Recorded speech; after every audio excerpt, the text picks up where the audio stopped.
আসুৰ প্ৰাক্তন সাধাৰণ সম্পাদক শংকৰজ্যোতি বৰুৱাক হেণ্ডকাফ লগোৱাক লৈ প্ৰতিক্ৰিয়াৰ সৃষ্টি হৈছে ৰাজ্যৰ বিভিন্ন প্ৰান্তত ডিব্ৰুগড় আৰক্ষীৰ কাণ্ডৰ বিৰুদ্ধে জাঙুৰ খাই উঠিছে দল সংগঠন হেণ্ডকাফ লগাই আদালত চৌহদত ঘূৰাই ফুৰোৱাত হতচকিত হৈ পৰিছে সকলো ডাকি অপৰাধীৰ দৰে ব্যৱহাৰ কৰাক লৈ ডিব্ৰুগড় আৰক্ষীলৈ প্ৰশ্ন উচ্চতম ন্যায়ালয়ৰ গাইডলাইন উলংঘা কৰা বুলি অভিযোগ উত্থাপন হৈছে আৰক্ষীৰ বেআইনী আচৰণৰ আঁৰৰ ৰহস্য কি বুলি প্ৰশ্ন উত্থাপন কৰিছে একাংশ দল সংগঠনে শিৱসাগৰত ছাত্ৰ মুক্তি সংগ্ৰাম সমিতিয়ে উত্তাল প্ৰতিবাদ সাব্যস্ত কৰিছে বহিৰাগতক সুৰক্ষা দিবলৈ খিলঞ্জীয়া যুৱকক গ্ৰেপ্তাৰ কৰা কাৰ্যক গৰিহণা দিছে প্ৰাক্তন আসু নেতা শংকৰজ্যোতি বৰুৱাক মুক্তি নিদিলে ৰাজ্যজুৰি আন্দোলনৰ হুংকাৰ দিয়া হৈছে এই ঘটনাক লৈ সৰব হৈ পৰিছে অসম জাতীয়তাবাদী যুৱ ছাত্ৰ পৰিষদো আজি অইলৰ মুখ্য কাৰ্যালয়ৰ সন্মুখত ধৰ্ণা কাৰ্যসূচী ৰূপায়ণৰ হুংকাৰ প্ৰদান কৰিছে বিভিন্ন দল সংগঠনে ডিব্ৰুগড় তিনিচুকীয়া চৰাইদেউ জিলা সমিতিয়ে সাব্যস্ত কৰিব আজি প্ৰতিবাদ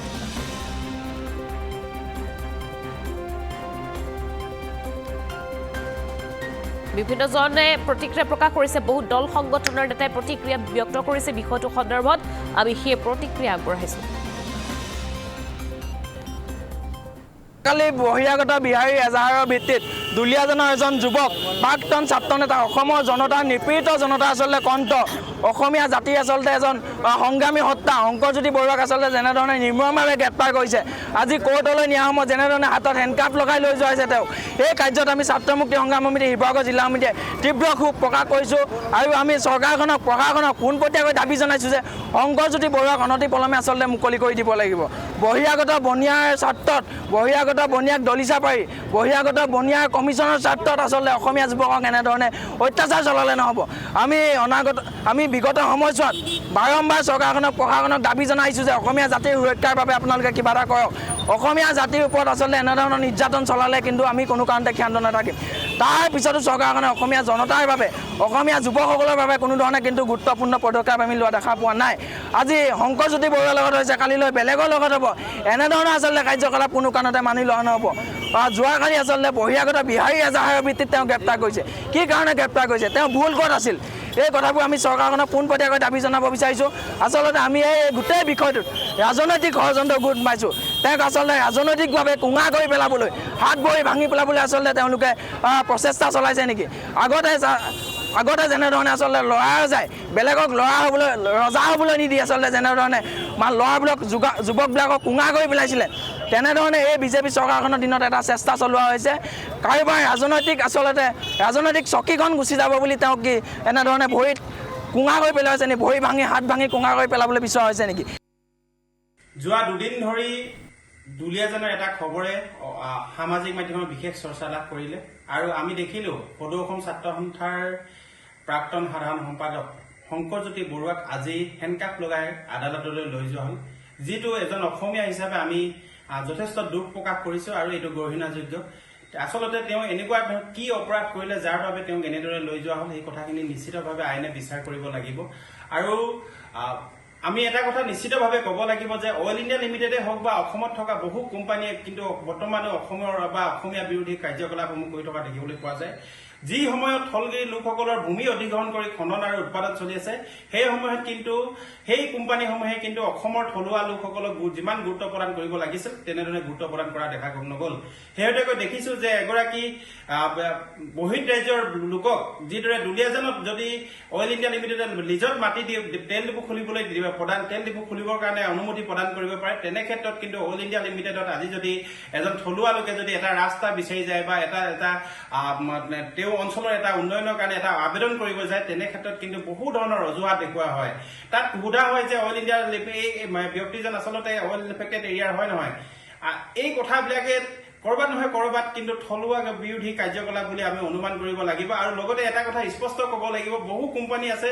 যিসকলে কেৱল বহিৰাগত গুৰুত্ব প্ৰদান কৰি আহিছে অসমৰ বায়ু পানী অসমৰ পৰা উৎপাদন কৰা উৎপাদন আৰু খনন উৎপাদন চলাই আছে সেই সময়ত কিন্তু সেই কোম্পানীসমূহে কিন্তু আজি তাৰিখলৈকে কেতিয়াও থলগিৰি লোকৰ বাবে কি কৰিলে সেই কথাখিনি কিন্তু তেওঁলোকে মুকলিকৈ ৰাজহুৱাভাৱে ক'ব নোৱাৰে এই কথা সেইকাৰণে আমি সদৌ অসম ছাত্ৰ সন্থাই এই স্পষ্টভাৱে কৈছোঁ প্ৰতিটো কোম্পানীয়ে অসমত অসমীয়া লোকক গুৰুত্ব প্ৰদান কৰিব লাগিব, থলুৱা লোকক গুৰুত্ব প্ৰদান কৰিব লাগিব। আৰু আমি থলুৱাৰ যুৱক যুৱতীসকললৈ আহ্বান জনাইছো, সকলোৱে ওলাই আহিবৰ হ'ল, কৰ্মৰ যোগেদি আমাৰ পৰিচয় দিব লাগিব। গতিকে যিসমূহ কোম্পানীয়ে অসমত উৎপাদন কৰি আছে বা খনন কৰি আছে, যিসমূহ কোম্পানীয়ে অসমত ব্যৱসায় কৰি আছে, প্ৰতিটো ব্যৱসায়ত আমাক সুবিধা প্ৰদান কৰিব। তাৰ কাৰণে কিন্তু সজোৰে দাবী উত্থাপন কৰিবলৈ প্ৰতিগৰাকী অসমীয়া নিবনুৱা যুৱক যুৱতীক ওলাই আহিবৰ বাবে আমি আহ্বান জনালো। প্ৰাক্তন আছু নেতা শংকৰজ্যোতি বৰুৱাক দুৰ্ঘৰ্ষ সন্ত্ৰাসবাদীৰ দৰে হাতত হেণ্ডকাপ লগাই নিয়াৰ ঘটনাটোক আমি সহজভাৱে ল'ব পৰা নাই। দুলীয়াজনত যিটো ঘটনা সংঘটিত হৈছিলে, গোটেই ঘটনাটোত এটা তেল ডিপোত দুটা বিহাৰী সম্প্ৰদায়ৰ মাজত গোটেই ঘটনাটো সংঘটিত হৈছিলে। আৰু শংকৰজ্যোতি বৰুৱাই আমি শুনা মতে এই কাজিয়াখন ভাঙিবৰ কাৰণে গৈছিলে, কিন্তু পৰৱৰ্তী সময়ত শংকৰজ্যোতি বৰুৱাক ষড়যন্ত্ৰ কৰি তেওঁক গ্ৰেপ্তাৰ কৰাই কাৰাগাৰলৈ নিক্ষেপ কৰা ঘটনাটোক আমি কিন্তু সহজভাৱে ল'ব পৰা নাই। ধিক্কাৰ দিছোঁ, গৰিহণা দিছোঁ। আমি জাতীয় সংগ্ৰামী অসমে স্পষ্টভাৱে কৈছোঁ, অনা অসমীয়া এদিনৰ দপদপনি আমি সহ্য নকৰোঁ আৰু শংকৰজ্যোতি বৰুৱাক অতি শীঘ্ৰেই মুক্তি দিয়ক। অন্যথা জাতীয় সংগ্ৰামী সেনাৰ লগতে অসমৰ সকলো জাতীয় জনগোষ্ঠীয় দল সংগঠন ঐক্যবদ্ধ হৈ ইয়াৰ বিৰুদ্ধে তীব্ৰ প্ৰতিবাদী কাৰ্যসূচী গঢ়ি তোলা হ'ব। লগতে আমি আৰু এটা প্ৰশ্ন কৰিব বিচাৰিছোঁ, আমি অইল ইণ্ডিয়াক এটা প্ৰশ্ন কৰিব বিচাৰিছোঁ যে আমি শুনা পাইছোঁ এতিয়া যে এই যিটো তেল ডিপু, এই তেল ডিপুটো অইল ইণ্ডিয়া লিমিটেডে কেনেকৈ এজন উত্তৰ প্ৰদেশক যুৱকক বা উত্তৰ প্ৰদেশৰ এজন লোকক কেনেকৈ লিজত দিলে। অসমত কি নিবনুৱা মৰি গৈছে নি? দুলীয়াজনত নিবনুৱা মৰি গৈছে নি? অসমত নিবনুৱা নাই নি? গতিকে ইয়াৰ উত্তৰো কিন্তু অইল ইণ্ডিয়া লিমিটেডে পৰৱৰ্তী সময়ত আমাক দিব লাগিব। তাৰ কাৰণে অইল ইণ্ডিয়া লিমিটেড সাজু। সদৌ অসম ছাত্ৰ সন্থাৰ প্ৰাক্তন সাধাৰণ সম্পাদক শংকৰজ্যোতি বৰুৱা দুলীয়াজানৰ এটি তেল ডিপুত আমি সামাজিক মাধ্যম যোগে বিশেষ এটি ঘটনা দেখিলোঁ, য'ত তেওঁ হতাহতি এটা ঘটনা দুটা পক্ষৰ মাজত। আৰু তাৰ পিছৰ পৰ্যায়ত শংকৰজ্যোতি বৰুৱাক আটক কৰিলে আৰু আজি তেওঁক গ্ৰেপ্তাৰ কৰিছিল। আৰু গ্ৰেপ্তাৰ কৰি তেওঁ আদালতলৈ হাতত হেণ্ডকাফ লগাই লৈ যোৱা আমি দেখিবলৈ পালোঁ। গতিকে আমাৰ ক'বলগীয়া কেইটামান কথা আছে। ভাৰতৰ বিভিন্ন হাইকোৰ্ট আৰু সুপ্ৰিম কোৰ্টৰ কিছুমান নিৰ্দেশনা আছে বা তেওঁলোকৰ কিছুমান ৰায় আছে যে গুৰুতৰ অপৰাধত লিপ্ত হ'লেহে এনেদৰে হাতত হেণ্ডকাফ লগাই দোষীক বা আসামীক আদালতলৈ লৈ যোৱা হয়। কিন্তু শংকৰজ্যোতি বৰুৱাৰ বিগত সময়ৰ কথাখিনি আমি যদি চাওঁ, তেওঁ তেনেধৰণৰ কোনো ধৰণৰ গুৰুতৰ অপৰাধ সংগঠিত কৰা আমি দেখিবলৈ পোৱা নাই। এনেধৰণে চোৰ, ডকাইত, হত্যাকাৰী বা সন্ত্ৰাসবাদীৰ দৰে হাতত হেণ্ডকাফ লগাই আদালতলৈ লৈ যোৱাটো আমি টাই আহোম যুৱ পৰিষদ অসমৰ কেন্দ্ৰীয় সমিতিৰ তৰফৰ পৰা তীব্ৰ ভাষাৰে গৰিহণা দিছোঁ। আমি পূৰ্বতো এই কথাষাৰ খুব স্পষ্ট ৰূপত কৈ আহিছোঁ যে বৰ্তমানে যিখন জাতি মাটি সুৰক্ষাৰ কথা কয়, এই চৰকাৰখন আচলতে বহিৰাগত বণিক শ্ৰেণীৰ পকেটত থকা চৰকাৰ। গতিকে এই চৰকাৰখনে খিলঞ্জীয়া মানুহৰ স্বাধিকাৰ প্ৰতিষ্ঠাৰ কথা কয়, খিলঞ্জীয়া মানুহৰ আত্ম অধিকাৰ আত্মপ্ৰতিষ্ঠা কৰাৰ কথা তেওঁলোকে কয়। কিন্তু আপাত দৃষ্টিত যদি চাবলৈ যায়, তেতিয়াহ'লে চৰকাৰখন সম্পূৰ্ণ এছাম বহিৰাগত বণিক শ্ৰেণীৰ পকেটত থাকি কাম কাজবিলাক তেওঁলোকে চলাই গৈছে। আৰু গতিকে এই গোটেই ঘটনাটোৰ পৰা দেখিছে আপোনাৰ যি ধৰণৰ শংকৰজ্যোতি বৰুৱা গ্ৰেপ্তাৰৰ কথাটো, ই এক উদ্দেশ্য প্ৰণোদিত ৰাজনৈতিক ষড়যন্ত্ৰমূলক ধৰণৰ আমাৰ বোধ হয়। কাৰণ শংকৰজ্যোতি বৰুৱাই কালি এটা সাধাৰণ ঘটনা, যিটো ঘটনাক তেওঁক কোৱা হৈছিল যে তেওঁক সোধপোছ কৰিবৰ কাৰণে থানালৈ মতা কথা কৈছিল। কিন্তু তাৰপিছত আমি গম পাইছোঁ যে পুলিচে তেওঁক ঠেলা মাৰা ধৰণে লৈ আহিছে, দুৰ্ধৰ্ষ সন্ত্ৰাসবাদীৰ দৰে আচৰণ কৰিছে। এতিয়া আমি দেখিবলৈ পাইছোঁ ছ'চিয়েল মিডিয়া হওক, সামাজিক মাধ্যমত তেওঁক দুৰ্ধৰ্ষ অপৰাধীৰ দৰে তেওঁলোক হেণ্ডকাফ লগাই লৈ যোৱা হৈছে। বোলে যোৱা সময়ছোৱাতো যেতিয়া বীৰ লাচিত অসমীয়াও পৰৱৰ্তী পৰ্যায়ত যেতিয়া সমাজ জীৱনৰ কাৰণে কাম কৰিছে, তেতিয়াও আমাৰ সংগ্ৰামী সতীৰ্থসকলক দৃষ্টিকটুভাৱে তেওঁলোকে আক্ৰোশমূলকভাৱে আমাৰ সৈনিকসকলকো যোৱা সময়ছোৱাতে হেণ্ডকাফ লগাই লৈ যোৱাৰ এই প্ৰক্ৰিয়াটো আমি দেখিছিলোঁ। আৰু তেতিয়া সজোৰে ইয়াৰ প্ৰতিবাদ সাব্যস্ত হৈছিল। কিন্তু একেই ঘটনা আমি শংকৰজ্যোতি বৰুৱাৰ ক্ষেত্ৰতো দেখিলোঁ যে কোনোবা এটা বহিৰাগত এটা বণিক শ্ৰেণীয়ে দিয়া এটা সাধাৰণ গোচৰৰ ভিত্তিত তেওঁক যি ধৰণৰ আচৰণ কৰিছে, এইটো আটাইতকৈ নিন্দনীয় আৰু গৰিহণাৰ যোগ্য। দ্বিতীয় কথাটো হ'ল, আপোনালোকে মন কৰিব যে শংকৰজ্যোতি বৰুৱা এটা খুব গুৰুত্বপূৰ্ণ কথা তাত উত্থাপনটো কৰিলে কোনখিনি, যে যিডোখৰ জেগাত ঘটনাটো হৈছে সেই যিডোখৰ তেল ডিপুটো আছে, তেল ডিপুটোৰ মাটিটোৰ মালিক হ'ল আমাৰ অইল ইণ্ডিয়া। গতিকে অইল ইণ্ডিয়াৰ মাটি কেনেকৈ আহি পিনি বহিৰাগত নয়দাত থকা এজন বিহাৰী মানুহে কাৰ ছত্ৰছায়াত, কাৰ আশীৰ্বাদত কাৰ পৃষ্ঠপোষকত আহি এনেধৰণে বেপাৰ কৰিবলৈ পালে ই আটাইতকৈ আজিৰ তাৰিখত এটা ডাঙৰ প্ৰশ্নবোধক চিন। গতিকে মই ভাবোঁ যে এই যে যিটো ঘটনা ইয়াত হৈছে মানুহৰ মাজলৈ আহিছে আৰু পৰৱৰ্তী পৰ্যায়ত মই দেখিছোঁ যে ইয়াৰ এটা বিৰূপ প্ৰতিক্ৰিয়া হৈছে লাহে লাহে। যি সময়ত জাতীয় জীৱনত কাম কাজ কৰা সামাজিক অনুষ্ঠান প্ৰতিষ্ঠানবিলাকে এটা কাৰ্যালয় স্থাপন কৰিবৰ কাৰণে হাবাথুৰি খাই থাকিবলগীয়া হয়, চৰকাৰৰ ওচৰত অনুনয় বিনয় কৰিবলগীয়া হয়, বা অইল ইণ্ডিয়াৰ ওচৰত তেওঁলোকৰ দখলত থকা যিসকল ভূমি ল'বৰ কাৰণে অনুনয় বিনয় কৰি থ'বলগীয়া হয়, তেনেকুৱা স্বত্বত কেনেধৰণে তেওঁলোকে এনেকুৱা এডোখৰ মাটি পায় তাত ব্যৱসায় চলাই যাব পাৰিছে, ই আটাইতকৈ গুৰুত্বপূৰ্ণ মই আজি ভাবোঁ। আমি টাই আহোম যুৱ পৰিষদ অসমৰ কেন্দ্ৰীয় সমিতিৰ তৰফৰ পৰা শংকৰজ্যোতি বৰুৱা সদৌ অসম ছাত্ৰ সন্থাৰ প্ৰাক্তন সাধাৰণ সম্পাদকক যিটো গ্ৰেপ্তাৰ কৰিছে আৰু তেখেতক যিটো হেণ্ডকাপ লগাই যি ব্যৱস্থা ডিব্ৰুগড় আৰক্ষীয়ে কৰিছে তাক আমি গৰিহণা জনাইছোঁ।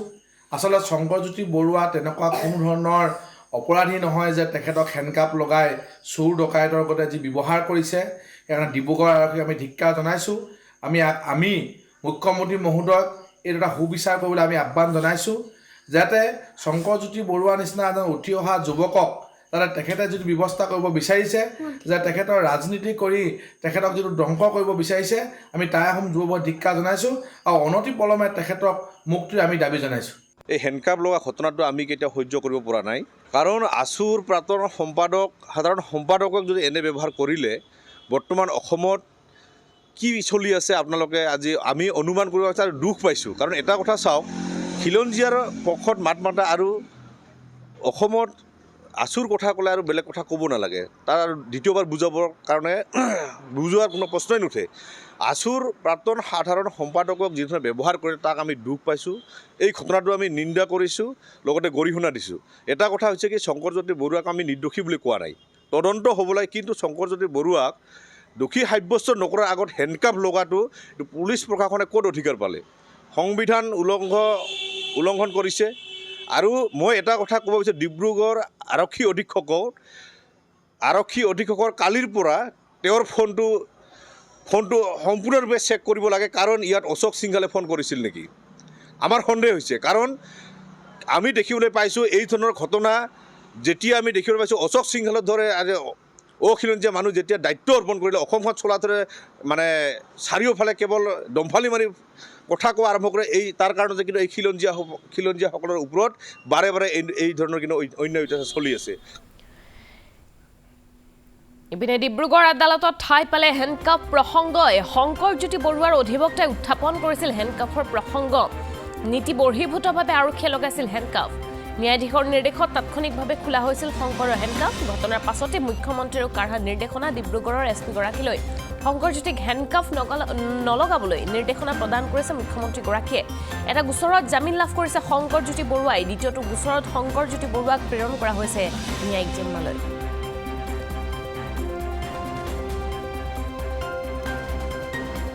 চাওক, সেইটো হেণ্ডকাপ লগাই আনিব নোৱাৰে, ঠিক আছে।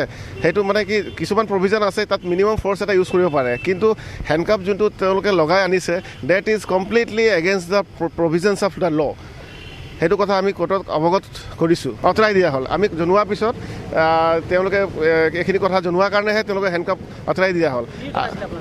আমি ক'লোঁ যে এনেকুৱা হেণ্ডকাপ লগাই আনিব নোৱাৰে।